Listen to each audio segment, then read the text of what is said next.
Hello, and what is this? 3 vlogs in 4 days? It's crazy! I'm crazy! Lord help me, 'cause I'm crazy! And now that the devil has left me, I can tell you about one of my favourite bands of all time. The Beatles.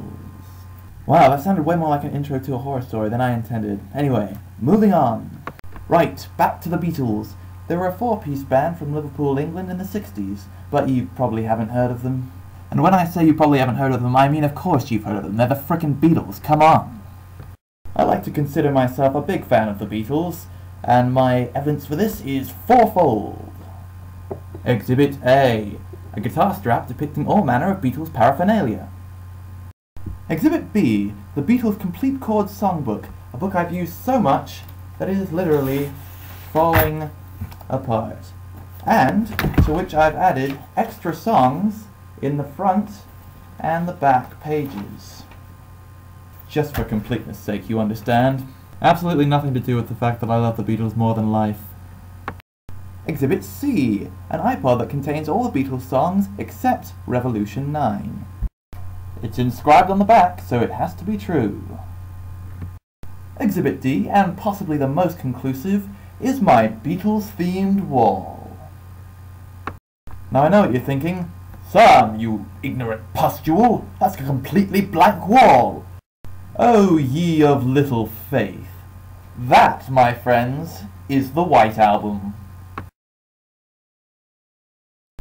It took me quite a while to get every single detail perfect, but I think it turned out fab. Officially called The Beatles and released in 1968, the White Album was so named because it was completely white. Here's what the cover looked like. Very avant-garde, if I do say so. It was a double album and contained such great songs as While My Guitar Gently Weeps, Back in the USSR,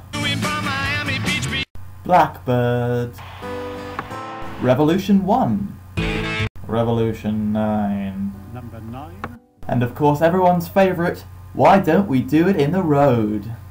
Why don't we do it in the road?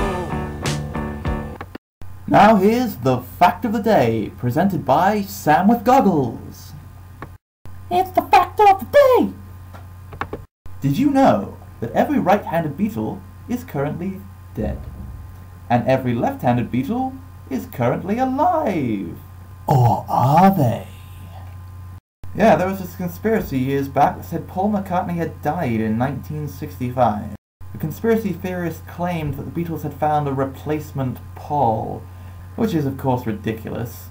Their evidence was pretty feeble, to be honest. I mean, one theory said that because Paul McCartney was photographed with his bare feet in one of the album covers, Paul's the second on the left, that he had died? What? That doesn't make any sense.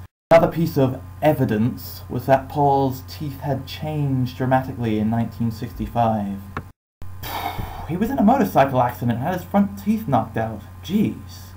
Yeah, there are a lot of conspiracy theories swirling around out there. There's a rather different view to it, though. Paul is undead. The British zombie invasion. I'm just reading the back here. Ladies and gentlemen, it's time to really meet the Beatles. For John Lennon, a young, idealistic zombie guitarist with dreams of global domination, Liverpool seems like the perfect place to form a band that could take over the world. In an inspired act, Lennon kills and reanimates local rocker Paul McCartney, kicking off an unstoppable partnership. Or whatever floats your boat. With the addition of newly zombified guitarist George Harrison and drummer / 7th level ninja lord Ringo Starr, the Beatles soon cut a swath of bloody good music and bloody violent mayhem across Europe, America, and the entire planet. And there's more! In this searing oral history, discover how the Fab Four climbed to the toppermost of the poppermost while stealing the hearts, ears, and brains of smitten teenage girls. Learn the tale behind a spiritual journey that resulted in the dismemberment of Maharishi Mahesh Yogi. Marvel at the seemingly indestructible quartet's survival of a fierce attack by 8th level ninja lord Yoko Ono. I see what they did there. And find out how the boys escape from eternal death at the hands of England's greatest zombie hunter, Mick Jagger. Oh, that is too funny. Through all this, one mystery remains. Can the Beatles sublimate their hunger for grey matter, remain on top of the charts, and stay together for all eternity? After all, 3 of the Fab Four are zombies. Oh yeah, Ringo's a ninja, right. And zombies live forever. Mick Wall calls it a postmodern gothic classic. Michael Ian Black, comedian, says, hilarious. He's a comedian, so you know he's telling the truth. Jonathan Mayberry says, 2 decaying thumbs up. To be honest, I am actually really looking forward to reading this book. It sounds actually really funny. So I'm going to go and read this entire book right now. Goodbye.